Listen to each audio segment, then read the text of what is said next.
Assalamualaikum warahmatullahi wabarakatuh.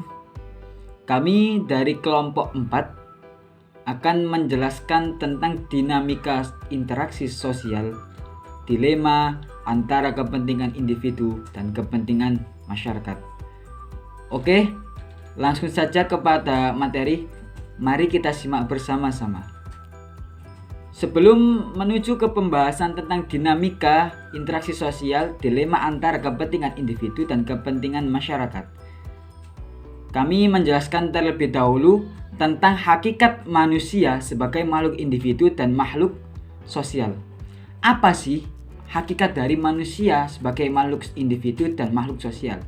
Oke, yang pertama, manusia sebagai makhluk individu dapat diartikan bahwa manusia secara pribadi adalah makhluk ciptaan Tuhan Yang Maha Esa, tidak dapat terpisah antara jiwa dan raga serta memiliki sifat ingin memenuhi kebutuhan pribadi. Kemudian, pengertian dari manusia sebagai makhluk sosial dapat diartikan bahwa manusia merupakan makhluk ciptaan Tuhan Yang Maha Esa yang tidak dapat hidup sendiri tanpa adanya hubungan timbal balik antara satu sama lain untuk memenuhi kebutuhan hidupnya. Maksudnya, manusia itu antara individu satu dengan individu yang lain itu saling berhubungan, saling memiliki keterkaitan satu sama lain. Jadi tidak mungkin juga jikalau manusia itu dapat hidup sendiri tanpa adanya bantuan orang lain. Oke, melanjutkan ke pembahasan selanjutnya, yakni pembahasan tentang dinamika interaksi sosial. Sebelum langsung ke pembahasan dinamika interaksi sosial, kami akan menjelaskan pengertian sedikit tentang interaksi sosial. Apa sih interaksi sosial? Interaksi sosial yaitu suatu pekerjaan yang terjadinya tersebut dilakukan antara dua orang atau lebih, atau yang biasa kita artikan hubungan timbal balik antara dua orang atau lebih. Oke, kita lanjut ke pengertian tentang dinamika interaksi sosial.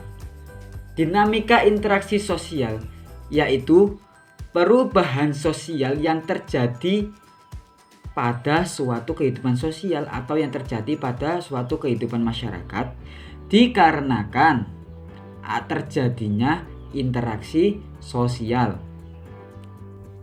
Selanjutnya akan kita bahas mengenai interaksi sosial.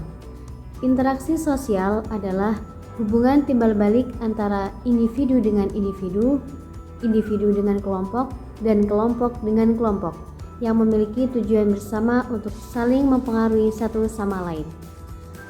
Adanya interaksi sosial disebabkan oleh dua faktor, yakni faktor internal yang ditimbulkan dari diri pribadi seorang individu dan faktor eksternal yang ditimbulkan dari lingkungan sekitar yang mempengaruhi interaksi sosial. Definisi akulturasi budaya.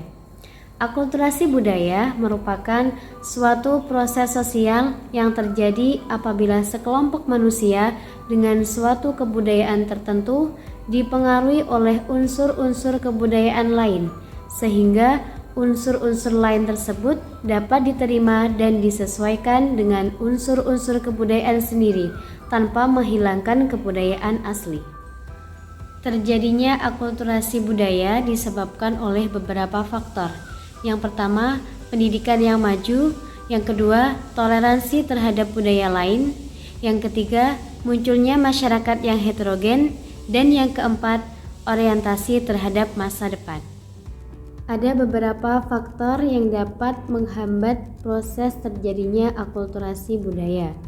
Yang pertama, lambatnya pergerakan ilmu pengetahuan. Yang kedua, sikap masyarakat yang cenderung tradisional. Yang ketiga, anggapan buruk masyarakat terhadap hal-hal yang baru.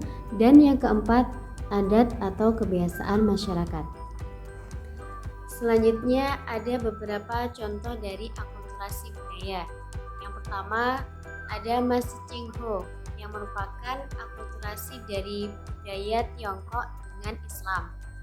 Yang kedua, ada Masjid Kudus yang merupakan perpaduan dari budaya Hindu dengan Islam. Yang ketiga, ada Candi Borobudur yang merupakan akulturasi dari budaya Buddha dengan kebudayaan Indonesia. Yang keempat, ada kaligrafi yang merupakan perpaduan dari budaya Arab dengan kebudayaan Indonesia. Yang kelima, ada seni wayang kulit yang merupakan perpaduan dari budaya Hindu-Buddha dengan kebudayaan Indonesia. Itulah contoh-contoh dari akulturasi budaya, dan masih banyak lagi kesenian-kesenian atau bangunan-bangunan yang menunjukkan akulturasi kebudayaan. Dinamika yang kedua yakni asimilasi budaya. Kami di sini akan menjelaskan tentang definisi asimilasi budaya, penyebab asimilasi budaya, faktor penghambat asimilasi budaya, dan faktor pendorong asimilasi budaya. Asimilasi budaya memiliki definisi proses perubahan pola kebudayaan untuk menyesuaikan diri dengan mayoritas yang ada. Yang dimaksud yakni proses pembauran satu kebudayaan yang disertai dengan hilangnya ciri khas kebudayaan asli sehingga membentuk kebudayaan yang baru seperti Tanjidor dan lain-lain. Faktor penyebab terjadinya asimilasi budaya, kami menyebutkan bahwasannya faktor penyebab adanya asimilasi budaya itu ada 3. Yang pertama yaitu kelompok-kelompok manusia dengan latar belakang kebudayaan yang berbeda-beda. Kemudian faktor yang kedua yaitu kelompok manusia yang saling bergaul secara intensif dalam kurun waktu yang lama. Kemudian faktor yang terakhir yakni pertemuan budaya-budaya antar kelompok yang masing-masing berupa watak khasnya sehingga muncul otak kebudayaan yang baru. Proses perubahan sosial atau yang kita kenal dengan istilah dinamika interaksi sosial itu ada 3 hal. Yang pertama yaitu akulturasi budaya, kemudian yang kedua yaitu asimilasi budaya, dan yang terakhir yakni inovasi. Apa sih ketiga tadi? Mari kita akan jelaskan. Lanjut. Faktor penghambat asimilasi budaya. Kami menyebutkan bahwasanya faktor penghambat asimilasi budaya ada 3. Yang pertama, kurangnya pengetahuan terhadap unsur kebudayaan yang dihadapi dari pendatang ataupun penduduk asli. Kemudian faktor yang kedua yakni sifat takut terhadap kebudayaan yang dihadapi. Kemudian faktor penghambat yang terakhir yakni perasaan ego dan superioritas yang ada pada individu dari suatu kebudayaan dalam kelompok lain. Lanjut, faktor pendorong asimilasi budaya. Yang pertama yaitu faktor toleransi. Yang kedua, faktor kemanfaatan timbal balik. Yang ketiga, faktor simpati. Dan yang keempat yaitu faktor perkawinan. Gambar tadi kami memberikan 2 contoh tentang asimilasi, dan insya Allah masih ada banyak lagi contoh tentang asimilasi. Tapi dari sini kami cuma memberikan 2 contoh saja. Yang pertama yaitu Tanjidor. Tanjidor itu asimilasi budaya Portugis dan Betawi. Kemudian contoh yang kedua yaitu terlihat itu Sang Raja Dangdut Bang Rhoma Irama.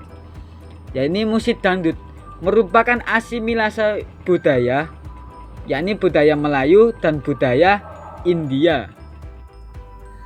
Dari pemaparan atau penjelasan tentang akulturasi budaya dan asimilasi budaya, bisa kita lihat perbedaannya.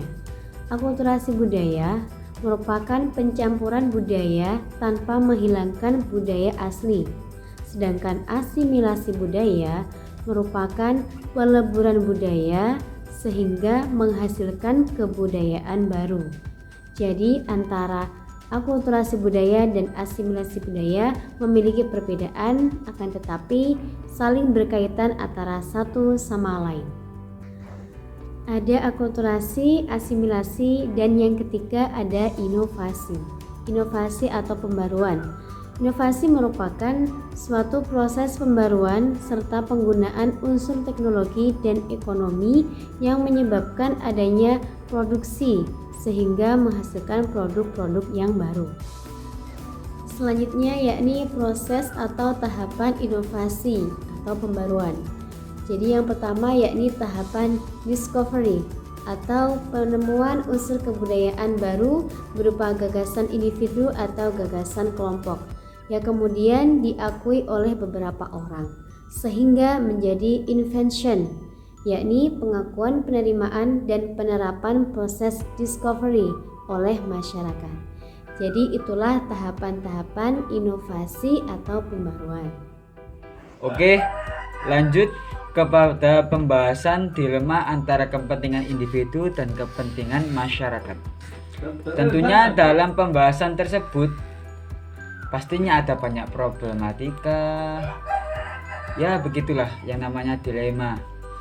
Jadi dalam bab ini kami akan membahas tentang problematika yang ada dalam dilema tersebut dan kemudian solusi pencegahan dan solusi untuk mengatasi problematika dilema antara kepentingan individu dan kepentingan masyarakat.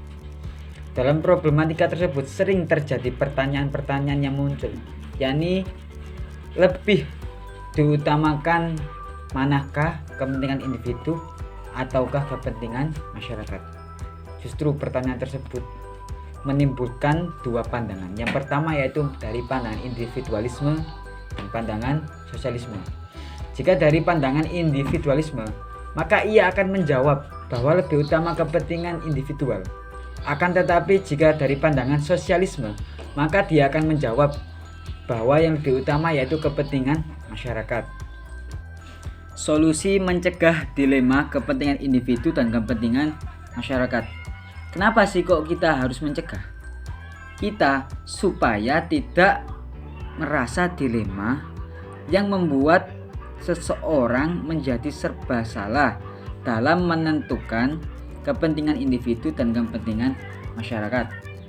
Kami menjelaskan bahwasanya solusi dalam pencegahan hal tersebut ada 3. Yang pertama yaitu bersikap adil dan bijaksana.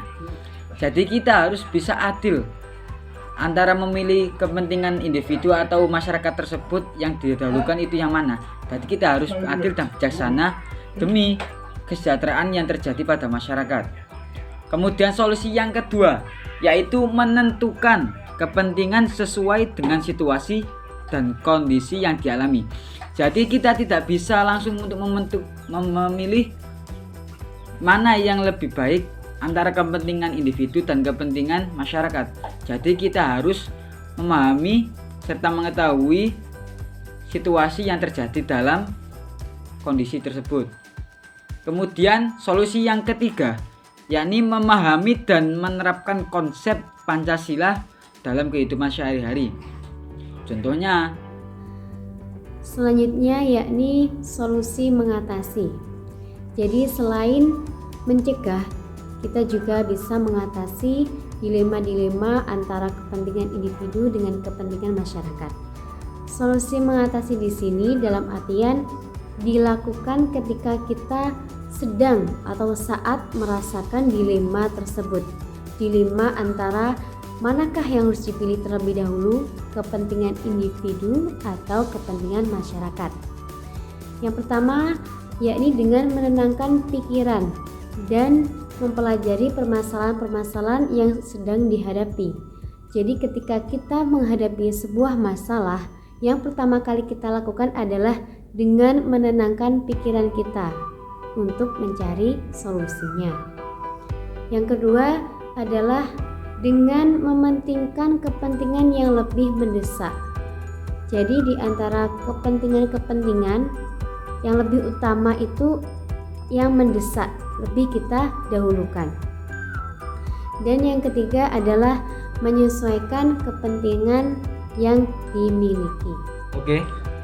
Kesimpulan dari penjelasan kelompok kami ialah pada hakikatnya manusia memiliki dua peran, yakni sebagai makhluk individu dan makhluk sosial. Dalam kehidupan bermasyarakat, manusia akan menjalani interaksi sosial untuk melangsungkan kebutuhan hidupnya. Interaksi sosial inilah yang menjadikan manusia sebagai makhluk sosial yang tidak bisa hidup tanpa bantuan orang lain.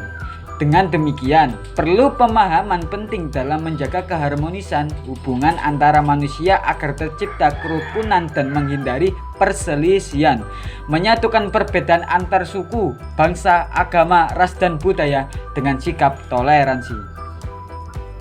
Demikian presentasi dari kelompok kami, kurang lebihnya mohon maaf. Semoga bermanfaat. Atas partisipasi dan kerjasamanya kami sampaikan terima kasih. Wassalamualaikum warahmatullahi wabarakatuh.